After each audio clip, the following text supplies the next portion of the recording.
You want to know why I cry when you finally look at me?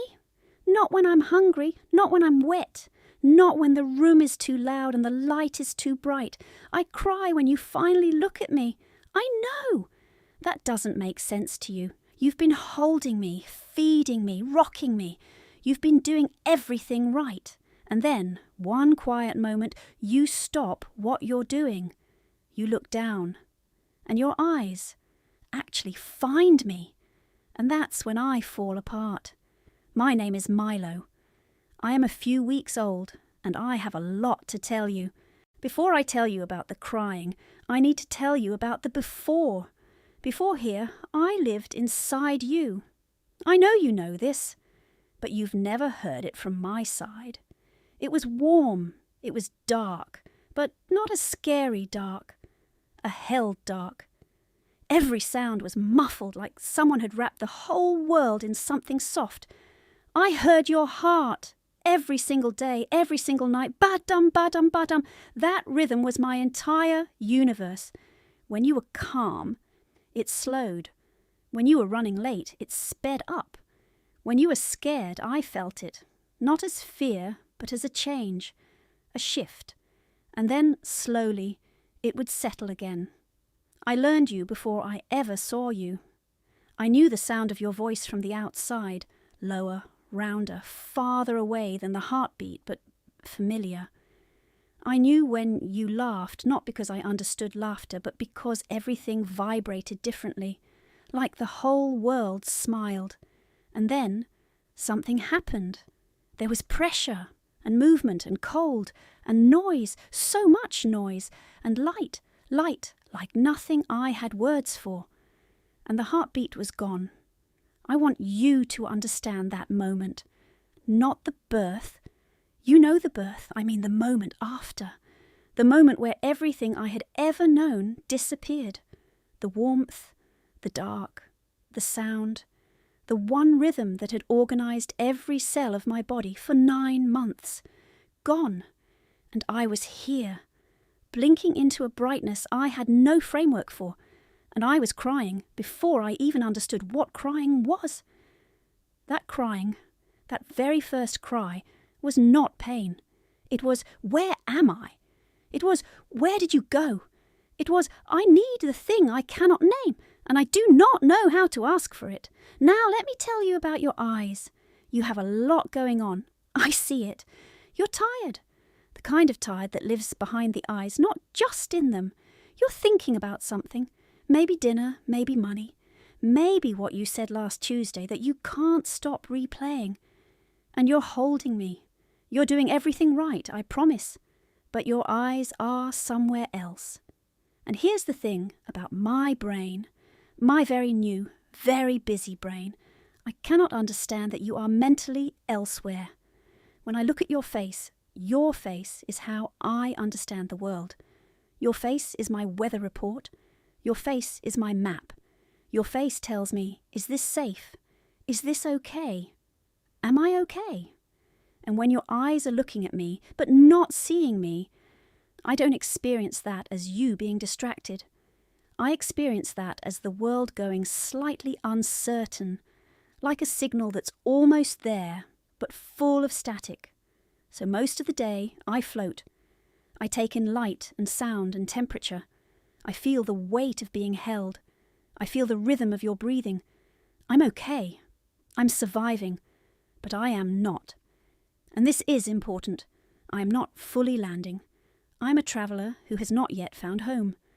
And then, one moment, it happens. You stop.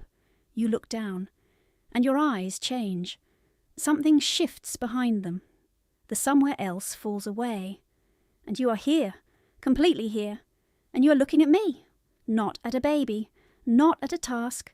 Not at a thing that needs to be fed or soothed or put down. At me, Milo, the specific small person in your arms who was, until 9 weeks ago, your heartbeat. And my entire nervous system, my whole small body, responds. This is why I cry. Not from sadness, not from pain, from recognition. It's the feeling of a signal that was searching for a receiver, And finally finding it. The tension in me that I don't have words for breaks open, and the only language I have for that is tears. When you think my crying means something is wrong, sometimes it means something has just gone profoundly right. Let me tell you what I cannot tell you in any other way. When I cry in the night, I'm not trying to ruin your sleep. I know that's what it feels like. I know you are using every resource you have, and I am asking for more. But here's what's happening in my body when I wake at 2 a.m. and the room is dark and silent. I don't know you're there. I'm not being dramatic. I genuinely, biologically, structurally do not know that you exist when I cannot sense you. Object permanence, the knowledge that things continue to exist when you can't perceive them. I don't have that yet. When I cannot hear your breath, feel your warmth, sense some trace of you near me, you're not sleeping in the next room. To me, there is no next room. There is only here, and here is empty. That's what the night crying is. It's not manipulation. It's not a bad habit. It is me calling out into the dark for proof that the universe still contains you.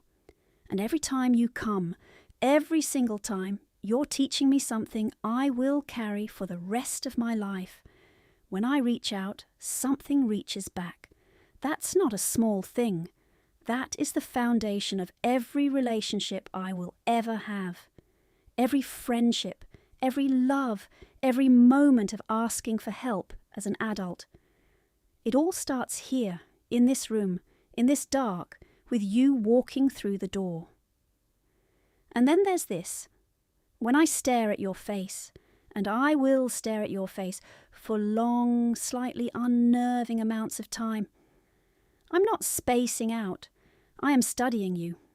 Your face is the most complex and important thing I have ever encountered. The way your eyes crinkle when you're actually happy versus when you're pretending to be fine. The tension in your jaw that means something is wrong that you're not saying. The softness around your mouth when you're not thinking about anything at all. I'm reading all of it. I don't have language. I don't have logic. But I have you. And you are my first and most important text. I will learn to read words eventually. But I am learning to read people right now, through you. Please know that your face, or your real, unguarded, exhausted, loving face, is the most educational thing I will ever look at. I see your tiredness. I want you to know that. I can't do anything about it. I know that too. But I want you to know that I see it. The shadows under your eyes that are getting darker.